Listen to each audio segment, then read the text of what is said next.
depuis le début du christianisme, les chrétiens se sont réunis pour échanger, pour partager, pour prier ensemble. Les apôtres se réunissaient autour de Jésus. Ils vivaient d'ailleurs avec lui 24 heures sur 24. Le récit de la Sainte Seine, du dernier repas que Jésus a partagé avec ses apôtres, nous les montre ensemble, partageant la nourriture, partageant un enseignement que Jésus leur donnait, partageant la vie. Et les actes des apôtres décrivent d'autres rencontres de Jésus avec ses apôtres après sa résurrection. Il a mangé avec eux, il a bavardé avec eux, il leur a donné ses dernières instructions avant de partir. Et depuis, les apôtres et les chrétiens, l'Église a continué à grandir et tous ces chrétiens se réunissaient régulièrement. Et la Bible nous instruit en nous disant que ces gens se réunissaient le jour du Seigneur, c'est-à-dire le dimanche. Ils préféraient ce jour-là au Shabbat des Juifs, puisque c'était le jour de la résurrection. Et nous apprenons également au deuxième chapitre des Actes que ces fidèles se persévéraient dans 4 activités: l'enseignement des apôtres, la communion fraternelle, la fraction du pain, le repas du Seigneur, et les prières. Et jusqu'à aujourd'hui, nos assemblées continuent ce modèle de réunion. Nous nous réunissons le dimanche, nous écoutons un enseignement, nous partageons les uns avec les autres, très souvent, de manière régulière. Nous partageons le repas du Seigneur, qu'on appelle aujourd'hui souvent la communion, et nous prions ensemble. Toutes les églises offrent un moment d'adoration, de louange et de prière. Nous prenons des nouvelles également des uns avec les autres. Nous nous renseignons, nous apprenons qu'il y a des malades, nous prions pour eux. Et si nous regardons ces activités-là, un enseignement, une communion fraternelle, des repas ensemble et des prières souvent individuelles, nous voyons que ces activités-là sont aussi celles de la maisonnée. Chaque maisonnée chrétienne vit ces moments-là en famille, même si on n'annonce pas « nous allons maintenant recevoir un enseignement ». Non, mais l'enseignement est un enseignement informel. Les enfants apprennent à s'habiller, à manger, à parler. Ils sont soutenus dans leurs travaux d'école par les parents.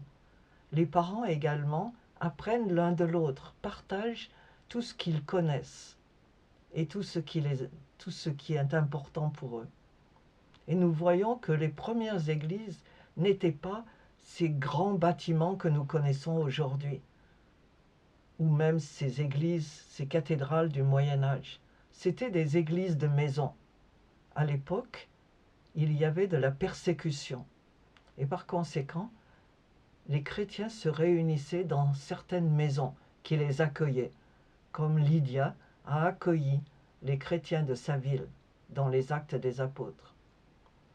Et ces églises de maison, elles étaient ensemble autour de la famille, de l'unité familiale, composée généralement du mari, de la femme et des enfants. Dans certains cas, la personne qui accueillait était seule, comme Lydia. Dans d'autres cas, c'était Priscille et Aquila et beaucoup d'autres chrétiens. Il y avait une famille qui se portait volontaire pour accueillir chez eux. Et donc, c'était cette église de maison où la famille elle-même, l'unité familiale, était l'embryon et le centre, le noyau central de l'Église. Aujourd'hui, nous valorisons nos assemblées. Nous aimons nous réunir dans nos assemblées le dimanche, des assemblées qui sont généralement dans les environs de chez nous. Mais nous oublions souvent l'embryon, le noyau central, qui reste aujourd'hui la famille.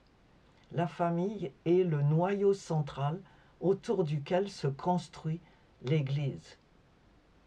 Par exemple, le pasteur, sa femme et leurs enfants sont au centre de nos assemblées. Mais chaque famille est une unité, un chromosome, un embryon en fait de l'Église.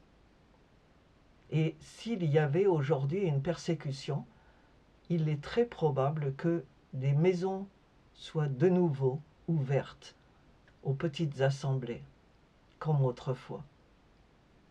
Et ce que nous faisons à l'Église, tout ce qui concerne la relation entre chrétiens, la relation horizontale qui va de pair avec la relation verticale entre nous et Dieu, les deux sont ensemble. La croix est là où se rencontrent le vertical et l'horizontal. Mais nous oublions souvent l'unité de la maison. Nous oublions la maisonnée dans la vie chrétienne.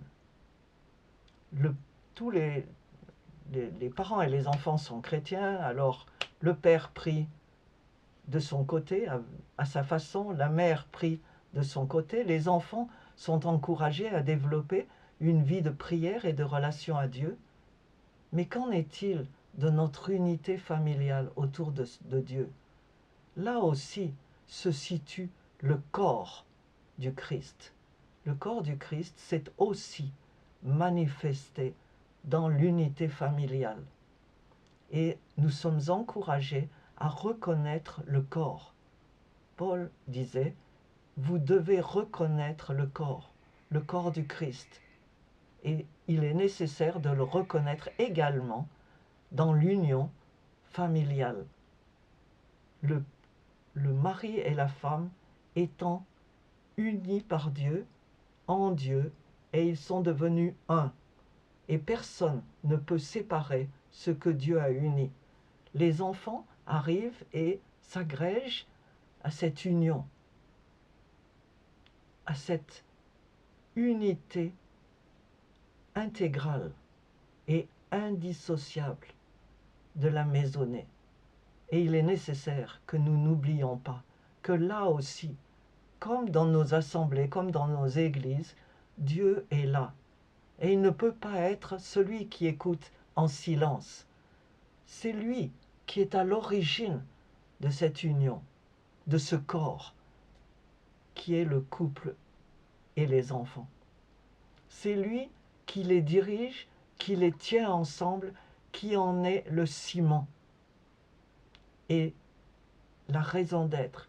Il est au cœur de l'unité familiale et il est nécessaire de lui donner sa place. Et par conséquent, je veux vous encourager.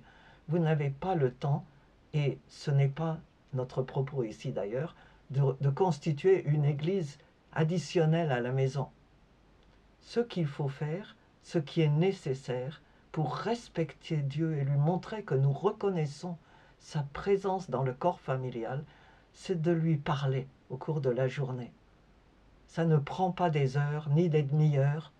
Les emplois du temps se chevauchent et ils sont toujours très difficiles à gérer, spécialement dans les familles qui sont jeunes, où les enfants demandent beaucoup, où les emplois du temps ne coïncident pas les uns avec les autres.